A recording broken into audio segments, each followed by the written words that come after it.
pendetanya pendeta pun jurusannya ke neraka. Saya Pendeta Henry Tandianta, Master of Bibliology Studies. Ini lagi libur ya, libur itu ya, kurban itu ya. Klinik sepi ini, nggak ada pasien nih. ya sepi ya, biasanya jam segini lagi jam rame-ramenya nih. Ini kan lagi hari libur. Bapak Ibu Saudara, pendetanya pendeta pun matinya menuju neraka. Ada orang yang saya sering menyebutnya berkoar-koar, mengaku sebagai pendetanya pendeta katanya. Ya, dia pindah keyakinan dulu dari ngakunya dari Kristen, padahal dari Tritunggal dia. Ya, ngaku pendetanya pendeta, lalu suka menghujat caci maki kekristenan, lalu mati. Jurusannya kemana Pak? Jurusan neraka juga. Ya, Bapak Ibu Saudara, banyak orang tidak tahu sebenarnya ketika seseorang mati itu ditentukan oleh iman. Hanya orang yang mati dalam Kristus yang selamat. Jadi Anda harus jadi orang benar. Orang benar, namamu tertulis di dalam kitab kehidupan. Cuman itu syaratnya. Untuk menjadi orang benar, Anda harus beribadah kepada Allah yang benar. Siapa Allah yang benar? Yesus. Di perjanjian lama disebut Yahweh, makanya Yahweh itu Yesus. Ya.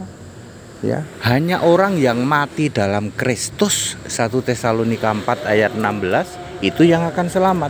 Meskipun kamu ngaku pendetanya pendeta, ya, orang apalagi ya, singa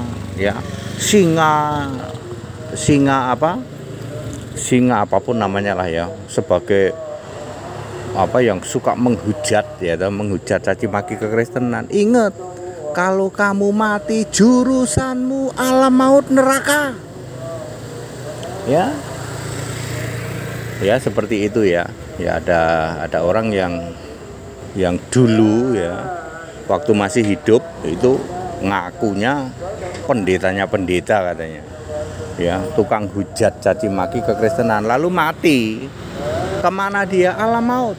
Termasuk kalian sekarang ya, yang penghujat kekristenan, yang dari pagi sampai pagi hujat caci maki kekristenan, tak kasih tahu kalau kamu mati kelak pasti ke alam maut. Pasti Pak, pasti. Ya, yang harus Anda lakukan itu apa? Toleransi. Kalau kamu sudah pindah keyakinan ke keyakinanmu yang baru, mbok kamu pelajari keyakinanmu gitu loh. Jadi penceramah kayak apa kayak, ya seperti itu. Jangan hujat caci maki kekristenan ya, matimu ke alam maut neraka kau. Ya, meskipun kamu mengaku sebagai singanya debat ya toh, singa debat dengan kekristenan ya, apa itu sebutannya apologet ya. Ya, ingat, matimu pasti ke neraka. Pasti seperti itu ya. Hanya orang yang beriman pada Kristus yang disebut orang benar. Orang benar adalah penyembah Allah yang benar. Ya, penyembah Allah yang benar, Yesus Kristus. Ya. Ya, Bapak Ibu Saudara, jadi pendetanya pendeta pun ketika mati ternyata ke neraka juga. Ya, seperti itu ya. Tukang kuar-kuar ya toh. Ya. Ya seperti itu ya. Ya, jadi kita toleransi yuk. Ya, kalian yang merasa sok pinter ya, atau penghujat caci maki kekristenan. Ya. Yuk kita bangun toleransi. Ya, kamu itu lebih baik mempelajari keyakinanmu. Ya, wong dulu kamu juga bukan orang Kristen. Dulu kamu orang Tritunggal toh? Kamu bukan orang Kristen kan? Iya. Nggak ada gunanya juga kamu berkoar-koar jago apologet ya itu, bel gedes itu. Ke neraka kau nanti kalau mati. Ya, inget tuh yang aku pendetanya pendeta aja alam maut kok. Ya. Kita Indonesia, kita Pancasila, toleransi saja. Yang nggak berani toleransi itu ya kalian itu. Ya, seperti itu. Kita Indonesia, kita Pancasila, toleransi harus, segala hormat kemuliaan untuk Yesus Kristus, satu-satunya Allah yang benar, Allah segala masa, sebelum segala abad, sekarang sampai selama-lamanya. Haleluya. Amin.